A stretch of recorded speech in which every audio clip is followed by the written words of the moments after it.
Foundation. And Martha Karua is on the podium. Let's cross over and listen in what exactly they are saying.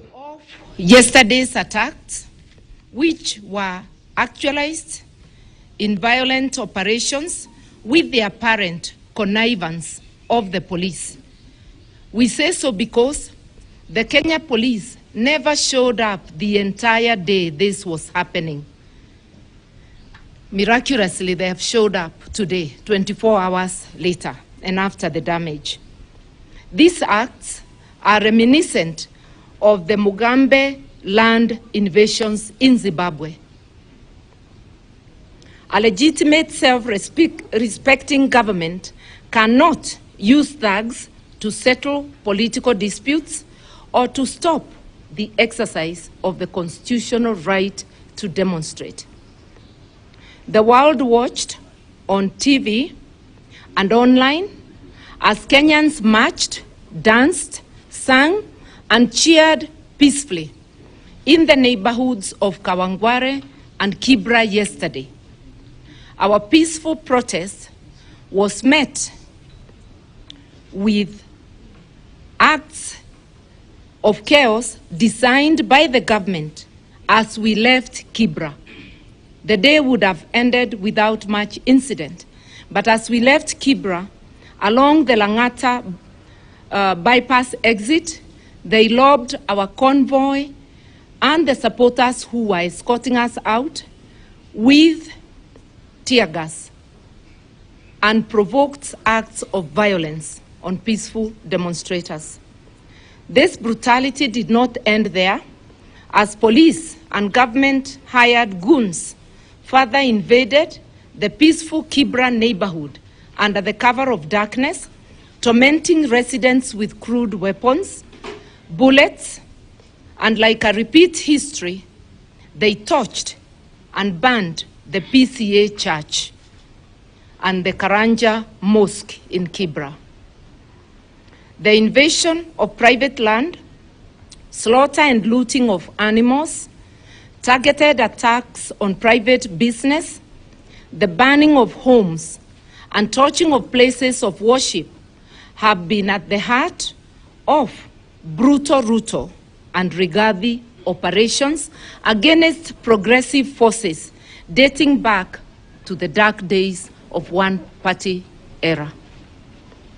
We note the overwhelming silence of our international friends and the conspicuous absence of brutal Ruto, who, after planning with his people of the Dark Monday attacks, quickly jetted out of the country. He must be held responsible for yesterday's destruction, mayhem, arrest, injuries, and loss of life.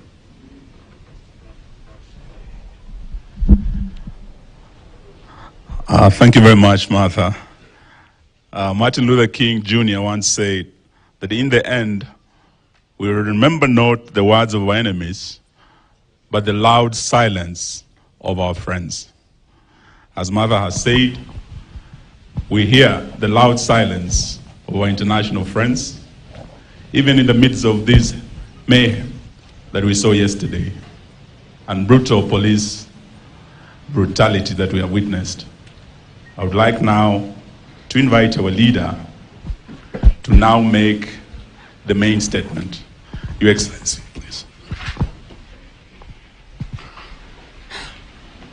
Nikonja tasiezi karanga uwe hae shagala bagala niko tayari kulipa gharama sitasimama maovu yakitawala sitasimama maovu yakitawala.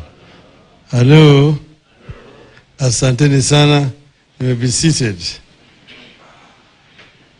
Honorable members of the fourth estate, this is now a follow-up to what Martha has already stated. Ruto's hands are all over this violence. When Azimio La Umoja called for protests in line with Article 37 of our Constitution, we never envisaged that in desperation, the state will respond by hiring goons and mercenaries to rain terror on peaceful and innocent Kenyans. We know no law that allows Mr. William Ruto and Mr. Rigathi Gachagua to order Kenyans to invade other people's lands and businesses in the name of quelling legitimate, peaceful, and constitutional protests. Despite Azimio supporters bending over to ensure that the protests are conducted strictly within the law, the state, under the direction of Ruto and Gachagua, did everything to ensure the protests degenerate into chaos and lead to death. Yesterday, the state unleashed goons on farms way off Nairobi and businesses way off the CBD.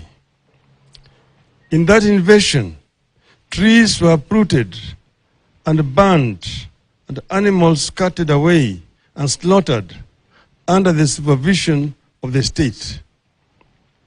Business premises were stoned and broken into, and property scattered away. Worse still, lives were lost. People were hacked to death with crude weapons, while others got shot with guns. The last time we witnessed such invasion of farms and companies in this part of the world was when Robert Mugabe claimed to be compensating freedom fighters in Zimbabwe. Mugabe claimed to be compensating freedom, It ended in the total collapse of Zimbabwe's economy. It will not be any different here. In this latest act of desperation by Mr. Ruto and Gachagua, we see a plot that will be extremely disastrous for the country's long-term stability and economy. We see the little hope for Kenya's large-scale farming. We are tearing the heart out of our commercial agriculture. We see little hope for new investments in our economy or expansion of existing ones. We are looking at the beginning of the end of the economy of this country. It is clear that the country is being run by people suffering acute split personality disorders. The country is in the hands of men who are goons at heart while pretending to be leaders and statesmen. How does Ruto go to Germany and talk about attracting German foreign investment to Kenya, knowing very well that back at home, he has put in place a machinery for vicious attack on local investments? In the age of climate change, how does Ruto sanction the setting of trees on fire and still hope to convince us that he's committed to mitigating climate change and ensuring green growth? Why would foreign leaders and businesses entertain such a conflicted personality? Let there be no confusion here. Violence has been Ruto's stock in trade against Kenyans whenever Kenyans have sought to change their lot, and what happened yesterday is not any different. The invasion of land, slaughter and scattering away of animals, attack on business premises, the burning of homes, and touching places of worship has been at the heart of Ruto Rigathi operations against progressive, dating back to the days of the clamor for multipartyism to date. You find this kind of operation in Maela, Thessalia, and Owiro farms as we approach the 1992 elections, with Ruto at the helm of the YK-92 and Rigathi a brute and crude administrator. You find it in the Onosopokia and Olugurene in that same period. You find it in the Likoni at the coast in the run-up to 1997 elections. You find it in the Kiambaa, in the Rift Valley, in the 2007-2008 violence. You find it in the Adrian Muteshi's land in the North Rift in the same period. Violence, mayhem, invasion of farms, torching of homes, and burning of houses of worship are synonymous with Mr. Ruto. Yesterday, this Ruto Rigathi operation resurfaced in Northlands, in Kisumu, Kibra, Mathare, and industrial area, among other places. This attack of journalists, local and foreign, has been a signature Ruto of operation all his entire life in politics.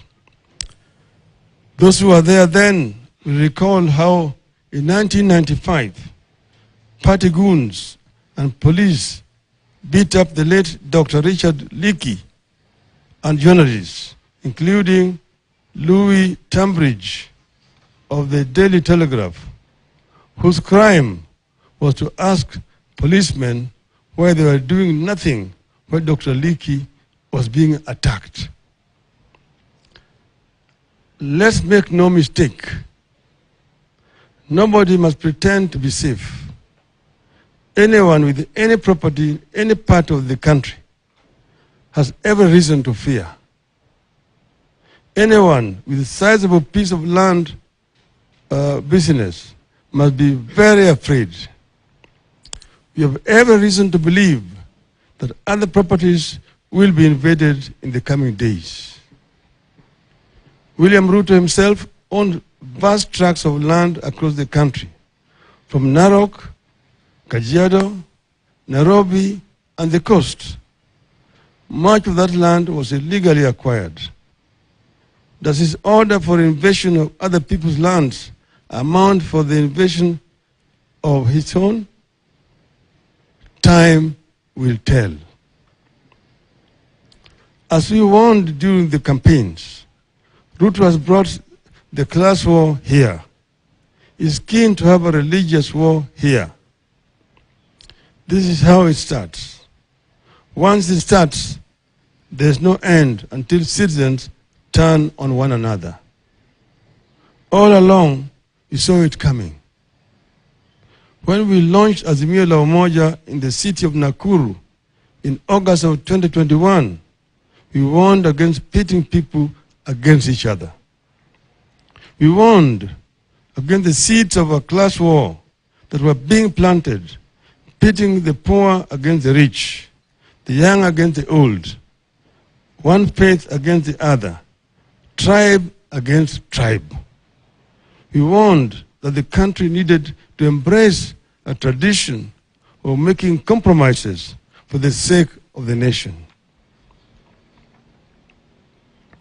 We warned that leaders need to unclench their fists and shaking hands for the sake of the nation, and we call for the cleansing of the land of the spirit of anger and bitterness, the spirit of revenge and the entitlement, and to continue on a path that reconciles, unites, calms, and stabilizes the nation.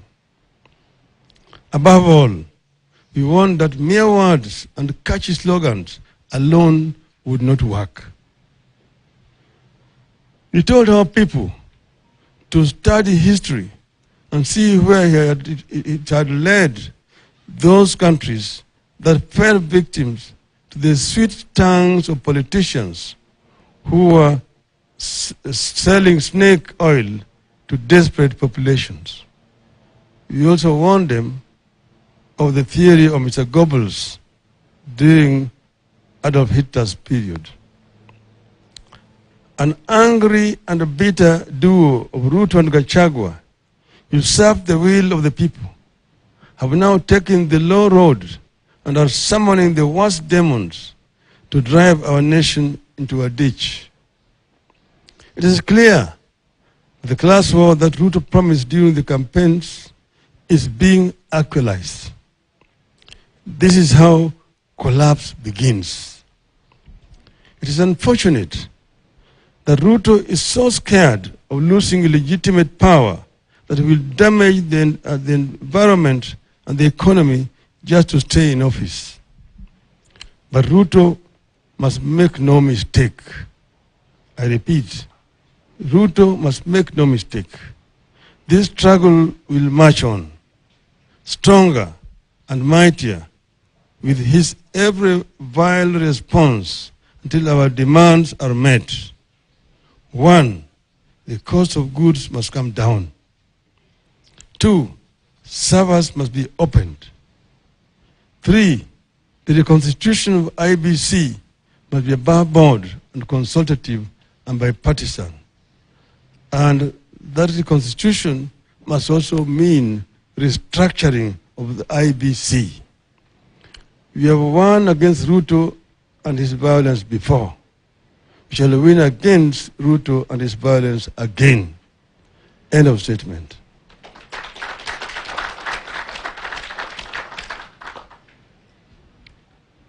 Tumesema kwa Kiswahili, kwa muktasari. Leo sisi kama Azimio tumehuzunishwa na tukio la jana na juzi. Kwanza wafuasi wa Azimio wengi wameshikwa kiholela na polisi na kuwekwa kwenye seli kuanzia siku ya Jumamosi, Jumapili, hata kabla ya maandamano ya Jumatatu hujafanyika. Wakati hii kuna wengi ya watu wetu ambao tayari wamepewa notisi ati wafike kwa ofisi ya polisi ati kuna mashtaka ambayo inawaongoja. Right, that is Azimio leader Raila Odinga, of course, just giving a media briefing on yesterday's mass protest, and they're just basically condemning the violence, of course, over the Northlands farm and the gas farm raid that we had seen yesterday. And of course, the leaders there are just talking about the cost of goods, the cost of living, of course, coming down, and the servers being open, and they're also talking about the reconstitution of IBC and also restructuring